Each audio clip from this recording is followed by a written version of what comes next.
दोस्तों नमस्कार। कहते हैं जंग और मोहब्बत में सब जायज है, लेकिन मौजूदा सच कुछ बदल गया है। अब तो धंधे और राजनीति में सब जायज है। राजनीति से बड़ा धंधा कुछ होता नहीं और धंधे से बड़ी राजनीति कोई है नहीं। शायद इसीलिए बीते 8 वर्षों में आपने कॉरपोरेट वार ना तो देखा न सुना होगा, क्योंकि राजनीतिक सत्ता के साथ जो कॉरपोरेट खड़ा है उसके हक में सारी चीजें मिलती चली जाएंगी और उसका नेटवर्क बढ़ता चला जाएगा। इस देश के भीतर में बंदरगाह हो, हवाई अड्डे हो, खादान हो, कम्युनिकेशन की फील्ड हो, तेल का क्षेत्र हो, रिटेल सेक्टर हो, सब कुछ बढ़ता चला जाएगा और सत्ता ही तय करेगी कि दरअसल किस कॉरपोरेट को किस क्षेत्र में क्या मिलना है। और उससे पहले उस क्षेत्र में जब वो काम कर रहा था तो अब उसे यह मिलना है या नहीं मिलना है, यह भी सत्ता तय करेगी। तो क्या वाकई सत्ता कॉरपोरेट से बड़ी हो चली है? और कॉरपोरेट एक दौर में जब राजनीतिक सत्ताओं को डिगाने के लिए विपक्ष के साथ खड़ी हो जाती थी, अब वो दिन दूर की गोटी हो चले हैं। मौजूदा सच तो यही लगता है, लेकिन अब एक नई परिस्थिति इस देश में सामने आकर खड़ी है। 5G स्पेक्ट्रम की बोली और उसकी बिड में शामिल हैं अंबानी ग्रुप भी और अडानी ग्रुप भी। बाकियों का जिक्र करने की जरूरत है नहीं। अंबानी और अडानी, प्रधानमंत्री मोदी के साथ ये दो नाम बार बार इस देश में तमाम विपक्षी दलों ने खुले तौर पर लिए हैं और ये कहकर लिए हैं कि दरअसल ये तीनों गुजरात से आते हैं। और इस देश के भीतर में बंदरबाट कॉरपोरेट और राजनीतिक सत्ता की कैसे होती चली जा रही है, जिसमें इस देश के सार्वजनिक उपक्रमों को कौड़ियों के मोल इन्हें दिया गया या फिर इनके लिए रास्ता किस रूप में बनाया गया, सब कुछ इस दौर में राजनीतिक तौर पर बाखूबी उभरा है। लेकिन फिर ऐसी स्थिति क्यों आ गई अभी तक, जब दोनों यानी अंबानीज और अडानीज एक दूसरे के क्षेत्र में हाथ डालते नहीं थे, लेकिन 2019 के चुनाव के बाद से न सिर्फ अडानी उन क्षेत्रों में हाथ डालने लगे जहां पर अंबानीज खड़े थे और अंबानीज जिन जगहों पर खड़े थे वहां अडानीज भी आकर खड़े होने लगे। इतना ही नहीं, बात बढ़ते बढ़ते अब 5G स्पेक्ट्रम के बोली पर आकर टिक गई है। 26 तारीख को वह बिड खुलेगी। सवाल यह है कि अंबानीज या अडानीज, हर किसी को पता है कि इस क्षेत्र में जियो ने कितना काम किया है, यानी मुकेश अंबानी ने कितना काम किया है। या दूसरा पक्ष यह है कि इस क्षेत्र में अडानीज तो कभी थे ही नहीं, फिर भी वह बोली लगाने क्यों आ गए। यानी बीते 3-4 बरस से जो मेहनत रिलायंस जियो के जरिए कर रहा है, मौजूदा वक्त में एक झटके में अगर यह बिड अडानीज के पास चली जाती है तो कितना बड़ा झटका मुकेश अंबानी को लगने वाला है।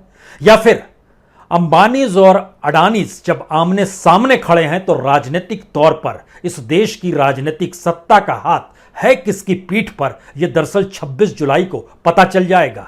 सब कुछ इतना आसान नहीं है। कुछ आइए जरा उन पन्नों को खोलते हैं जिन जरियों आप समझ पाएं कि इस देश के भीतर में कॉरपोरेट का योगदान राजनीतिक तौर पर क्या रहा है। जब अटल बिहारी वाजपेयी की सरकार 2004 में हारने की दिशा में बढ़ चुकी थी, लेकिन संशय की स्थिति थी हारेंगे या नहीं हारेंगे, चुनाव परिणाम आने के एक दिन पहले मुकेश अंबानी 10 जनपथ में नजर आए और उसके बाद राजनीतिक तौर पर मान लिया गया कि दरअसल जीत या कहें हार वाजपेयी सरकार की हो रही है और दूसरी तरफ यूपीए जीत जाएगा। हुआ वही, वो जीत गए।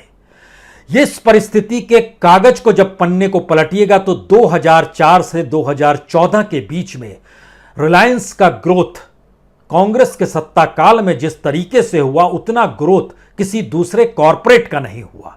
दूसरे कॉरपोरेट को मौके जरूर मिले और प्रतिस्पर्धा कुछ क्षेत्रों में जरूर रही, लेकिन ग्रोथ रिलायंस का जरूर हुआ उस दौर में। 2004 के बाद अडानी एक नए ग्रुप के तौर पर उभर कर सामने आए और उभरते उभरते 2022 में इस देश के सबसे रईस और दुनिया में नंबर 3 के सबसे रईस शख्स हो चले हैं। यानी उन्होंने अंबानीज को भी पछाड़ दिया।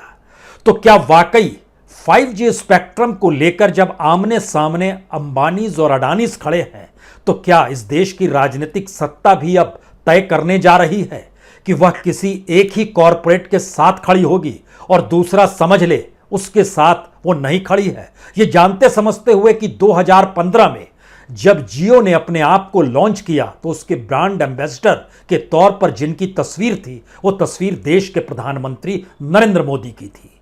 देश के अखबारों में पहले पन्ने पर तिरंगे में लिपटा हुआ जियो लॉन्च होता है और प्रधानमंत्री मोदी की तस्वीर उस पर चस्पा होती है। हर किसी ने मान लिया कि अंबानी के साथ देश के प्रधानमंत्री खड़े हैं। उसके बाद मुंबई में अस्पताल का उद्घाटन वह भी हर किसी के जहन में होगा। उस वक्त भी प्रधानमंत्री मोदी वहां पर पहुंचे और जिस तरीके से अंबानी परिवार सामने था सब कुछ नजर आने लगा। लेकिन 2019 के बाद से इस देश में कॉरपोरेट को लेकर राजनीतिक सत्ता की परिस्थितियों में क्या अंतर आ गया है, या फिर अडानी को लेकर अब खुले तौर पर इस देश की राजनीतिक सत्ता इस तरीके से खड़ी है कि वह अंबानी को अब आगे बढ़ने देना नहीं चाहती है। इसीलिए बीच बीच में बातें निकल कर आई कि दरअसल लंदन में उन्होंने घर खरीद लिया है, मुकेश अंबानी ने अमेरिका में एक होटल खरीद लिया। क्या ये बातें इसलिए निकल कर आई? आज इनको थोड़ा सा पन्ने को बंद करते हैं, जरा स्थिति को समझने की कोशिश कीजिए। इसके राजनीतिक और कॉरपोरेट धंधे और राजनीति के बीच में चलना शुरू कीजिए, क्योंकि 5G स्पेक्ट्रम के लिए अडानी डेटा नेटवर्थ ने जो फॉर्म भरा है कि हमें ये चाहिए, उसका अपना नेटवर्थ जो है सिर्फ 248 करोड़ रुपए का ही है। 248 करोड़ 35 लाख रुपए यह इसका टोटल नेटवर्थ है। और वह जिस कंपनी के साथ अडानीज ने जुड़े हुए दिखाया है वो है अडानी इंटरप्राइजेज, जिसका नेटवर्थ 4730 करोड़ का है। अब दूसरी तरफ अंबानी जो रिलायंस इंडस्ट्री चलाती है अपने तौर पर, और उन्होंने जो रिलायंस जियो इन्फोकॉम की नेटवर्थ बताई है वह 1,97,790 करोड़ की है, और जो उसका पेडअप कैपिटल है वो लगभग 1,54,000 करोड़ का है। यानी दोनों में कोई तुलना नहीं हो सकती है। और एक फैक्ट यह भी है कि 2019 से जियो लगातार तैयारी कर रहा था, लेकिन अडानीज एक झटके में निकल कर आए और उन्होंने जो डिपार्टमेंट ऑफ टेलीकम्युनिकेशन है उन्होंने यूनिफाइड लाइसेंस के लिए जो लेटर ऑफ इंटेंट होता है वह भी उनके लिए जारी कर दिया। यानी 2022 में यूनिफाइड लाइसेंस का जो लेटर ऑफ इंटेंट है वह जारी होता है, और 2013 में यह लाइसेंस रिलायंस ले चुका था। 2013 में जो उनको यूनिफाइड टेलीकॉम लाइसेंस मिला, जिसमें फुल कनेक्टिविटी सर्विस ऑफर के लिए जो दिया जाता है, 2022 में यह ले रहे हैं, 2013 में वह ले चुका था। अब यहां पर किसी के भी जहन में एक सवाल होना चाहिए कि 2013 में अंबानीज की क्या स्थिति थी। 2013 में अंबानीज का नेटवर्थ जो था वह 1,64,000 करोड़ का था। अंबानीज का नेटवर्थ जो था वह 20,709 करोड़ का था। बहुत अंतर है। लेकिन 2022 में जब आप आज की स्थिति में आइएगा तो अडानीज का नेटवर्थ लगभग 9.5-10 लाख करोड़ का है, और दूसरी तरफ 7.5-8 लाख करोड़ का अंबानीज का नेटवर्थ है। 2013 में भारती मित्तल भी थे कहीं बीच में, सुनील भारती मित्तल, उनका जो पूरा नेटवर्थ था वो 10वें नंबर पर भारत के रईस उस समय थे। आज की स्थिति में सिर्फ उनके पास 1,11,000 करोड़ का नेटवर्थ है, और उस समय इसका ठीक आधा यानी 51,000 करोड़ उनका नेटवर्थ था। रफ्तार को समझने की कोशिश कीजिए। जब राजनीतिक सत्ता कॉरपोरेट के साथ खड़ी हो जाए तो स्थिति कैसे उसके अनुकूल होती है, और कॉरपोरेट वार के लिए खड़े हुए दूसरे कॉरपोरेट कोई मायने नहीं रखते हैं, यह खुले तौर पर समझा जा सकता है। अगला सवाल, इसके बाद अडानी ग्रुप ने अपने तौर पर हालांकि इस 5G स्पेक्ट्रम को लेकर साफ तौर पे कह दिया कि हम कंज्यूमर मोबिलिटी स्पेस का कोई प्लान हमारा नहीं है, हम तो प्राइवेट नेटवर्क सॉल्यूशन स्थापित करने पर जोर देंगे। और एक बयान उन्होंने जारी किया, बड़ा इंटरेस्टिंग बयान है ये। उन्होंने कहा कि airport, port, logistic, power generation, transmission, distribution और कई मैन्युफैक्चरिंग ऑपरेशन, साइबर सिक्योरिटी के साथ जो प्राइवेट नेटवर्क सॉल्यूशन देने के लिए जो 5G स्पेक्ट्रम नीलामी में वो भाग ले रहे हैं, यानी जिस क्षेत्र में वो भाग ले रहे हैं, अगर वो हिस्सा पूरे तरीके से अडानीज के पास चला जाए और मान लीजिए वो कंज्यूमर में ना भी आए, तो भी जिसके हाथ में वो बिड जाएगी वह कमजोर हो जाएगा अगर ये सारे क्षेत्रों से वह अछूता है। तो अडानीज कह रहे हैं हम तो भाई डिजिटल के तौर पर अपने आप को क्रिएट करना चाहते हैं। इसीलिए उन्होंने अपने बयान में 4 लाइन और लिखी। उसमें लिखा कि हमें super app as data centre और इंडस्ट्री कमांड और डेटा सेंटर्स जैसे अपने खुद के डिजिटल प्लेटफॉर्म के लिए ultra high quality data streaming जैसी सीटी की जरूरत है। यानी एक झटके में परिस्थिति ऐसी आ गई कि कल तक जो जियो या रिलायंस या मुकेश अंबानी मानकर चल रहे थे कि दरअसल 5G स्पेक्ट्रम तो उन्हीं के पास आएगा, और इसका जिक्र वो कोई आज से नहीं कर रहे थे। 15 जुलाई 2020 को जब 43वीं सालाना बैठक हुई थी रिलायंस इंडस्ट्रीज की, तो उसमें बाकायदा मुकेश अंबानी ने ऐलान किया था कि रिलायंस का Jio platform made in India 5G technology के साथ अब लॉन्च के लिए तैयार है। उसके बाद उन्होंने कहा था कि दरअसल हम जिस तरीके से आगे बढ़ रहे हैं उसमें 5G प्लेटफॉर्म अब गूगल के साथ भी, क्योंकि उसमें सुंदर पिचई भी मौजूद थे। हम 2020 का जिक्र कर रहे हैं, तैयारी इनकी तब से थी। और वह उस समय कह रहे हैं कि जियो ने अपने तौर पर, जियो के साथ सुंदर पिचई ने गूगल के लगभग $5.5 अरब रुपए जियो प्लेटफॉर्म में निवेश करने का उन्होंने ऐलान भी कर दिया। और ऐलान इसलिए किया गया क्योंकि उसके बाद जानकारी आई कि गूगल और जियो की भागीदारी में एक एंड्रॉयड प्लेटफॉर्म पर चलने वाले सस्ते स्मार्टफोन बनाने की योजना है। यानी 5G आएगा तो स्मार्टफोन चाहिए, स्मार्टफोन सस्ता होना चाहिए, प्लानिंग उस लिहाज से चल रही है। लेकिन सामने अब अडानी आकर खड़े हो गए हैं और यह जानकारी दी गई कि लगभग 35 करोड़ लोग स्मार्टफोन इसके बाद खरीद पाएंगे, क्योंकि अभी जो 2G स्पेक्ट्रम पर इस फोन चलते हैं उस फोन का इस्तेमाल 5G पर हो नहीं पाएगा। तो उनके लिए या उनकी जेब को देखते हुए एक स्मार्टफोन सस्ता हम बनाएंगे, इस दिशा में चीजें आगे गई। और सुंदर पिचई ने भी अपने तौर पर उस मीटिंग में कहा था, जो वर्चुअल मीटिंग थी, उस समय कोविड का काल था, लेकिन उन्होंने कहा था कि गूगल और जियो प्लेटफॉर्म ने एंड्रॉयड ऑपरेटिंग सिस्टम और प्ले स्टोर के अनुकूल मिलकर एक एंट्री लेवल किफ़ायती स्मार्टफोन विकसित करने की सोच ली है और इसको हम एक बिजनेस डील के तौर पर देखे जा सकते हैं। उसके बाद पूरी दुनिया में हंगामा हुआ था कि जो चीनी स्मार्टफोन होता है ना, जो शाओमी बनाती है, उसको अब भारत में ये काउंटर करेंगे और अब उनके माल यहां पर नहीं बिकेंगे। फेसबुक ने भी जियो के साथ समझौता किया और उसने भी लगभग $5.7 अरब निवेश किया जियो प्लेटफॉर्म पर। और फेसबुक के व्हाट्सएप और रिलायंस के जियो की भागीदारी के साथ ये माना गया कि चीनी प्लेटफॉर्म वीचैट जो है वह भी अब भारत में नहीं चलेगा, क्योंकि यह एक ऐसी दुकान है जहां सब कुछ होगा। और 35 से 40 करोड़ ग्राहकों का जिक्र हो रहा है, तो कोई भी निवेश करने को तैयार हो जाएगा। लेकिन भारत के भीतर की राजनीति के मंत्र को समझिए, क्योंकि अभी तक यह माना जाता रहा कि एक दूसरे के क्षेत्र में हस्तक्षेप नहीं होगा, लेकिन एक झटके में हस्तक्षेप से स्थिति कहीं आगे बढ़ गई। क्योंकि एक एक करके अगर आप परिस्थिति को देखिएगा तो अंबानीज जो थे वो ऑयल रिफाइनरीज में, पेट्रोकेमिकल्स में, कंज्यूमर फैसिलिटी, टेलीकॉम में, रिटेल सेक्टर में, बिजनेस सेक्टर में, डिफेंस में, ग्रीन एनर्जी में, मीडिया में, इसमें लेकर वो लगातार आगे बढ़ रहे थे। अडानी स्पोर्ट्स में थे, कोयला खदान में आए, उसकी मैन्युफैक्चरिंग उत्पादन में लेकर आए, एनर्जी डिस्ट्रीब्यूशन में आए, पावर प्लांट्स खोलने शुरू किए, एयरपोर्ट में आए, डाटा सेंटर में आए, सीमेंट में आए, कॉपर में आए, कई जगहों पर आए। लेकिन कहीं मामला टकराते हुए दिखाई नहीं दे रहा था। लेकिन मामले की टकराहट की शुरुआत होती है अडानीज जब ऐलान करते हैं कि हम पेट्रोकेमिकल के क्षेत्र में आ रहे हैं। शुरुआत वहां से होती है और उसके बाद न्यू एनर्जी बिजनेस, अंबानीज अपने तौर पर न्यू एनर्जी बिजनेस में उन्होंने चीज़ों को जब आगे बढ़ाना शुरू किया तो अडानीज ने कहा कि हम तो वर्ल्ड लार्जेस्ट रिन्यूएबल एनर्जी को लेकर प्रोड्यूस करने की स्थिति में 2030 में खुद को रख रहे थे, आप बीच में कैसे आ गए। ये कहना था कि 75,000 करोड़ रुपए के निवेश का ऐलान अंबानीज के जरिए हो गया। टकराव इस रूप में था कि आप उस क्षेत्र में हैं तो हम भी उस क्षेत्र में आएंगे, क्योंकि नेटवर्थ और ग्रोथ अडानीज का बहुत तेजी से बढ़ रहा था। लेकिन आमने सामने अभी तक दोनों नहीं आए थे। क्लीन एनर्जी के क्षेत्र में जब आए तो माना गया कि अंबानीज जो है ये सी वाटर जो होता है उसको डीकार्बोनाइज करेंगे और ऑयल बिजनेस में इस्तेमाल करेंगे।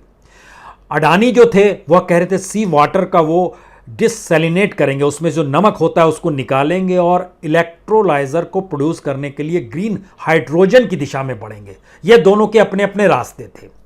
यानी अंबानीज अपने तौर पर split water using solar power to produce green hydrogen की दिशा में बढ़ रहे हैं अडानी, और अंबानीज जो हैं हाइड्रोजन प्रोड्यूस करने की दिशा में बढ़ते हुए नेचुरल गैस का सहायता ले रहे हैं और हाइड्रोकार्बन से चीजों को डेवलप करेंगे। ये बातें निकल कर आ रही हैं, लेकिन आमने सामने खड़े होने की परिस्थिति बिल्कुल नहीं थी। इसलिए ध्यान दीजिए, तो जामनगर में रिलायंस की रिफाइनरी जो है, जो वहाँ पर रिफाइनरी के साथ पॉलीमर्स या पॉलिएस्टर या फाइबर्स जो क्रिएट होते हैं, और अडानीज़ ने अपने तौर पर जो कोल के सेक्टर में चीज़ों को आगे बढ़ाया, माइंस इन्होंने इंडोनेशिया में ली, इन्होंने ऑस्ट्रेलिया में ली, तमाम जगहों पे चीज़ें, लेकिन अलग अलग दिशा में आगे बढ़ रही है। सवाल सबसे बड़ा ये था कि क्या वाकई अडानीज और अंबानीज किसी एक क्षेत्र में जब आमने सामने आकर खड़े होंगे, तब इस देश की राजनीतिक सत्ता किसके साथ खड़ी होगी? और यह सवाल अब आकर 5G स्पेक्ट्रम में फंस गया है, क्योंकि याद कीजिए, इस देश के भीतर में सिविलियन ड्रोन को लेकर भी जब भारत सरकार ने ड्रोन का ऐलान किया, तो भी दोनों ने कहा हम दोनों बनाएंगे और हम सबसे ज्यादा बेचेंगे। दोनों के दावे हैं। अभी आमने सामने खड़े होने की बात नहीं है, क्योंकि वहां पर कोई बिड नहीं लग रही है। यहां पर तो बिड लग रही है 5G स्पेक्ट्रम को लेकर। और इस राजनीतिक तौर तरीके को अगर समझने की शुरुआत करें, तो हमने एक चीज आपको और जानकारी दी थी कि किस तरीके से एनडीए और यूपीए की लड़ाई 2004 की थी। उसके बाद एक चीज और दिमाग में लाइए, दक्षिणी मुंबई में 2019 के इलेक्शन के समय मुकेश अंबानी ने खुले तौर पर मिलिंद देवड़ा का नाम लिया था कि मिलिंद देवड़ा साउथ मुंबई की गलियों से वाकिफ हैं, वहाँ की सामाजिक आर्थिक परिस्थितियों से वाकिफ हैं, वहाँ के डायमंड वालों को भी जानते हैं और खोमचे वाले को भी जानते हैं। यानी एक खुला ऐलान था मुकेश अंबानी का कि मिलिंद देवड़ा को जिताइए। 2019 के इलेक्शन का हम आपसे जिक्र कर रहे हैं। 29 अप्रैल को वोटिंग होनी थी और मुकेश अंबानी ने 18 या 19 अप्रैल 2019 को बात कही थी। एक तरफ बीजेपी चल रही है या देश के प्रधानमंत्री चल रहे हैं कांग्रेस मुक्त भारत में, और दूसरी तरफ अंबानीज ने प्रेम दिखा दिया कांग्रेस के एक नेता को लेकर। तुरंत यहां से नेता रश किए मुंबई, और उसके बाद वो सीट, हालांकि साउथ मुंबई की सीट शिवसेना के पास थी, शिवसेना और बीजेपी मिलकर चुनाव मैदान में खड़े थे, लेकिन वहां पर की राजनीति और मुकेश अंबानी को राजनीतिक तौर पर कैसे समझाया जाए, ये कहा जाता है बाखूबी समझाया गया, और उसके बाद उन्होंने राजनीतिक हाय तौबा कर ली। यानी मुकेश अंबानी राजनीतिक तौर पर किसी भी बयान को देने से बचने लगे। यानी भारत की राजनीति में कॉरपोरेट जिस लिहाज से चलता रहा है, राजनीतिक दलों के साथ अगर वो खड़ा हो जाए तो उस राजनीतिक दलों को सत्ता मिल जाती है, और अगर हट जाए तो सत्ता से बेदखल हो जाते हैं। लेकिन मौजूदा वक्त में बिल्कुल नई परिभाषा घड़ी। सवाल यहीं से निकल रहा है कि क्या 5G स्पेक्ट्रम को लेकर जितना इन्वेस्टमेंट जियो ने किया है, अगर वह अडानीज के पास चला जाता है, तो भारत की राजनीति में एक नया बदलाव या एक नया भूचाल रिलायंस के जरिए तो नजर नहीं आएगा, क्योंकि इनका अपना नेटवर्थ और इनकी अपनी नेटवर्क और नेटवर्थ दोनों इतनी मजबूत है, जो राजनीतिक तौर पर इस देश में विपक्ष के किसी भी राजनीतिक दल को बड़ी ताकत दे सकती है। क्या ऐसी स्थिति आ जाएगी, या फिर मैनेज करने के लिए वह अपने दूसरे धंधों को बचाने के लिए सरकार से दो दो हाथ करने की परिस्थिति में नहीं आएगी, और उसकी एवज में उन्हें कोई दूसरा क्षेत्र दे दिया जाएगा? सवाल सिर्फ इतना भर नहीं है। 4 क्षेत्र, एक पहला ग्रीन एनर्जी का क्षेत्र था, पेट्रोकेमिकल का क्षेत्र था। तीसरा क्षेत्र जो प्रभावित हुआ 5G से पहले, वह मीडिया का क्षेत्र है। मीडिया के क्षेत्र में रिलायंस की मौजूदगी न्यूज़ चैनलों से लेकर OTT प्लेटफॉर्म और एंटरटेनमेंट में बाखूबी है। अडानीज ने भी पिछले साल ऐलान कर दिया, हम भी आ रहे हैं मीडिया क्षेत्र में। यानी 2 ऐसे कॉरपोरेट जो राजनीतिक सत्ता के सबसे करीब हैं, और विपक्षी दलों की जुबान पे इन्हीं दोनों का नाम खुले तौर पर रहता है। उन दोनों कॉरपोरेट के भीतर क्या 5G स्पेक्ट्रम एक बड़ी मोटी लकीर ऐसे तौर पर खींचने को तैयार हो चला है, जहां पर कॉरपोरेट वार पॉलिटिकल तौर पे नजर आए, या फिर राजनीतिक सत्ता सबको संभाल लेगी? यह सवाल इसलिए भी बड़ा महत्वपूर्ण है क्योंकि 5G का मतलब, इसको सिर्फ इस रूप में समझ लीजिए कि 5G के जरिए आप अपनी इकोनॉमी को, क्योंकि डाटा ट्रांसफ़र जो है वो इतना फास्ट होता है और पूरी दुनिया को जोड़ने की ताकत होती है 5G के पास, और इंटरनेशनली जो मल्टीनेशनल या दुनिया भर में निवेश भारत में अलग अलग क्षेत्रों में करना चाहते हैं, वह उनका भी दबाव था लगातार कि भारत के भीतर 5G अब डेवलप होनी चाहिए।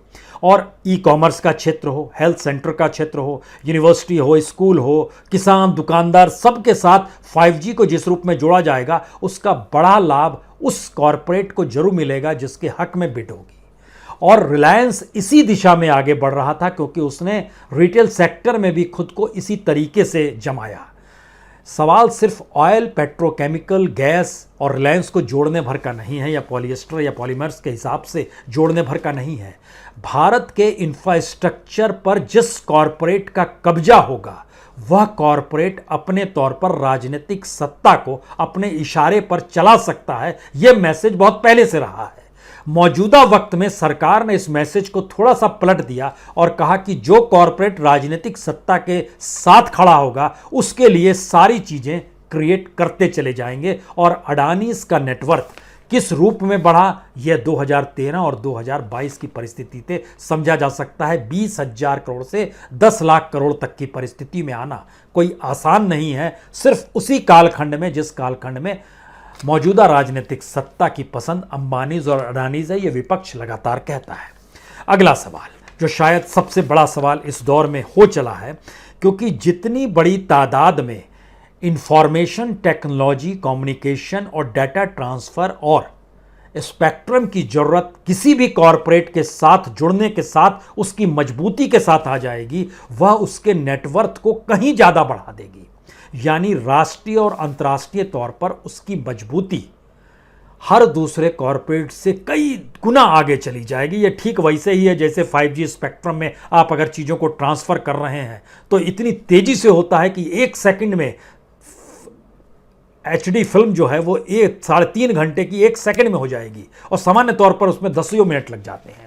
इस रफ्तार से चीज़ें बदलती चली जाएंगी। तो क्या एक नई परिस्थिति भारत के भीतर में कॉरपोरेट और राजनीति की खड़ी हो रही है, या फिर अंबानीज जिनका राज लगातार रहा और भारत के भीतर में 2009 से 2021 तक नंबर 1 तक, 21 के पहले 6 महीने तक नंबर 1 पर मुकेश अंबानी ही रहे। पहली बार मुकेश अंबानी नंबर 1 2006 में हुए थे और 2009 के बाद से कंटिन्यू रहे। अजीम प्रेमजी और मित्तल, यह दोनों जो स्टील किंग मित्तल थे, वह दोनों जिस रूप में पिछड़ते चले गए और यह चीज़ें देश के भीतर राजनीतिक तौर पर बदलती चली गई, उसने एक मैसेज और दिया।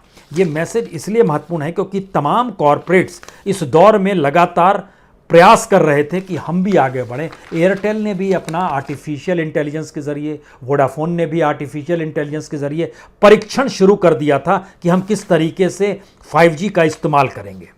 लेकिन यह चीज़ें ना सिर्फ गायब हो गई एक झटके में, इन 2 कंपनी कर्ज में डूबे हुए हैं। जियो एकमात्र है जो प्रॉफिट के साथ है, रिलायंस एकमात्र है जो सरकार के साथ है। उसमें सरकार के साथ का दूसरा प्रेमी अगर उभर कर सामने आ गया तो क्या होगा।